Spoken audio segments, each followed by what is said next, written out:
Yes, all right. Well, let's start. I know you're very busy. So by way of introduction, I'm speaking to Professor Andrew Harding, who is an expert on constitutional law and comparative law. He's currently a professor of law at the National University of Singapore, and he served as professor of law at places like University of Victoria in Canada and at the SOAS school in London. So Andrew, thank you very much for coming. I just wanted to speak to you about this thing called the Malaysia Agreement. There are many groups out there in the community who has approached me, and one of the things they've always spoken about is the ability of the people of Sabah and Sarawak, or the groups in Sabah and Sarawak, to get more autonomy from the federal government of Malaysia via the legal route. Specifically, they keep talking about two issues. The first one is that they keep talking about the fact that the Malaysia Agreement is an international agreement, and secondly, they have the ability to litigate it under international law. Now, from your learned opinion, are these things true? And if it is true, how do you go about litigating under the Malaysia Agreement? Right. Well, I retain a good deal of skepticism about this process. There are many obstacles to overcome. The first one, of course, is would you be able to establish a case, at least in principle, in theory, in international law? Now, I very much doubt that that is the case, particularly after the expiry of such a long period of time. But let us suppose, for the sake of the argument, that you could find a lawyer or a bunch of lawyers somewhere who could come up with or at least a half plausible case that might just be worth pursuing. I'm skeptical that such a case could actually be made, because I haven't really read anywhere what that case would look like or how you would get it into court. It seems to be stuck at the level of, in theory, it ought to be possible to bring a case, and we believe that we should be able to bring a case, but that's not really good enough. I mean, having been a lawyer for nearly half a century, I would never say that something is impossible or something is unchallengeable.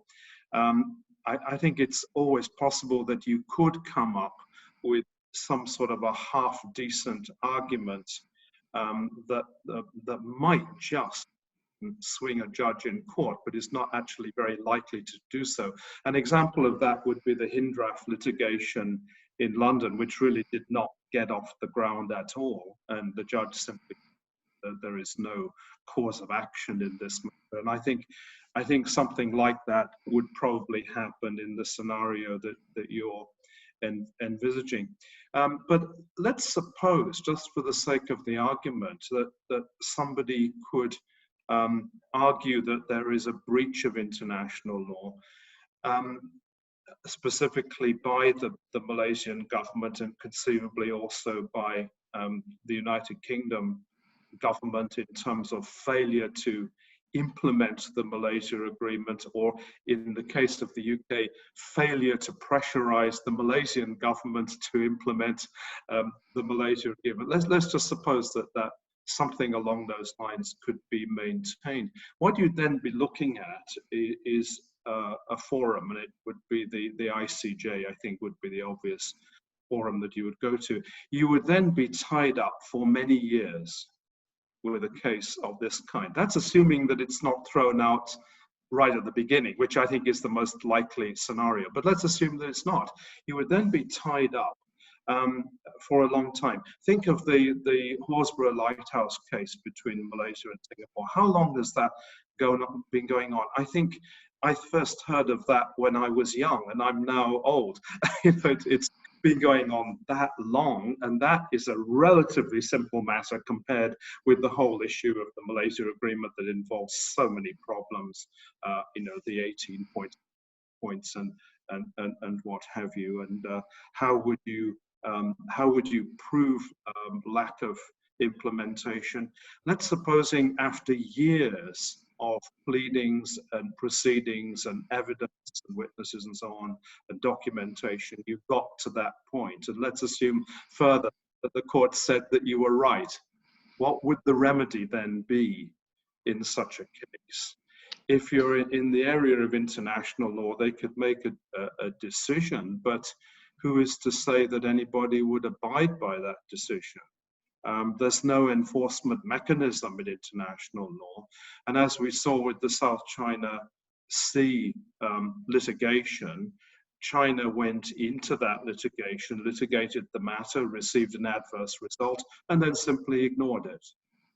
So the question is, well, who would actually, in this event, force the Malaysian government to comply with what the court says? And the answer is, I think that they could just ignore it if they chose to do so. There might be diplomatic pressure on them, but I don't see that that would be decisive. And what form would such a remedy take? I mean, would it be suggested that legislation, constitutional amendments should be brought in? But if there's no majority for those things, then they might not even pass. So I think the extreme likelihood is that, first of all, that this would get nowhere. Secondly, if it did get somewhere, it wouldn't last very long. If it did last a long time, that would be likely a lot of wasted money and energy put into it. And even in the extremely unlikely event of getting a favorable result, it probably wouldn't have any practical impact. So I think if you add up all those factors, I would say that this is pretty much a non-starter, and people should devote their energies to other remedies which effectively would be blocked off by the time and energy that you would spend on this kind of international paper chase. Yes, the other thing is that it's quite clear that the remedy in the ICJ is probably unlikely, because it's my understanding states themselves has to agree before they appear in the ICJ, and it's quite obvious that the Malaysian government at the federal level will not agree to this. So you have the issue of who are the defendants and whether they have the ability to bring it to the ICJ in the first place. Yes, absolutely, James. And the obvious problem here is that we're not talking about an independent sovereign state. We're talking about one or two units of a federation of 13 states. So the Malaysian government might well plausibly say, why should we even recognize your status to bring this case against us? What standing do you really have to bring such a case? And I think that would be a very forceful point in terms of international law. Yes. Could you perhaps give us a summary of the recent case won by the Chagos community in the Indian Ocean? There are many people in Sabah and Sarawak who suggest that maybe we should follow the route of the Chagos people. I'm not really, sort of familiar with the details of that case, to be honest. I wouldn't want to comment on that without some more careful consideration. No, that's fine. I mean, there is issue there, obviously, of self-determination, which the people in Sabah and Sarawak would sympathize with. But then, obviously, you then go back to the arguments about the validity of the Malaysia agreement itself, or should we say the legitimacy of that agreement, given the circumstances in which it would be reached. And that, of course, would be a mighty battle. It'd be another cliff to climb, to show that in some way these states were kind of coerced against their will into a federation that they didn't agree to. There's obviously going to be a lot of arguments on both sides about that. Yes, and the other big issue, of course, is that this is a contentious and essentially it's a political issue. So again, it will be very difficult to put it in a legal arena. Now, let's move on to another question, which is that if the international law route is not available to us, what is available to us under Malaysian domestic law in terms of bringing a case to the federal court? Well, my answer is pretty much the same as it is for the international law question. I have yet to see somebody frame a case as to how this could be brought as a constitutional issue. I guess if there is any such possibility, and as I said earlier, it's not beyond the imagination of lawyers to think up all sorts of grounds, some of them highly implausible, for bringing a case. But you know, if you pay people enough money, they can come up with almost anything that you want. In this case, I guess the only way of doing this would be some sort of indirect route. I don't see any way in which you could sort of directly enforce the Malaysia Agreement on the federal government by a domestic legal process. But you might conceivably be able to do it indirectly. For example, as has been attempted with the issue of Borneanization of the public service, and sort of arguing that there's an element of discrimination, and then using the Malaysia Agreement to support your constitutional argument. So I think it's possible that a route might be found whereby you could do that, although let me stress that I haven't seen anything such thing set out. It'd be interesting to see it set out.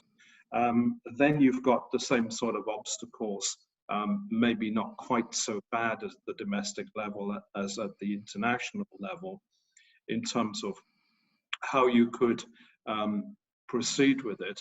But again, I think we reach the issue, is this actually even if it were a possible way of proceeding, is it actually the best way of proceeding, bearing in mind that ultimately at the end of the day, there has to be federal-state cooperation on this issue.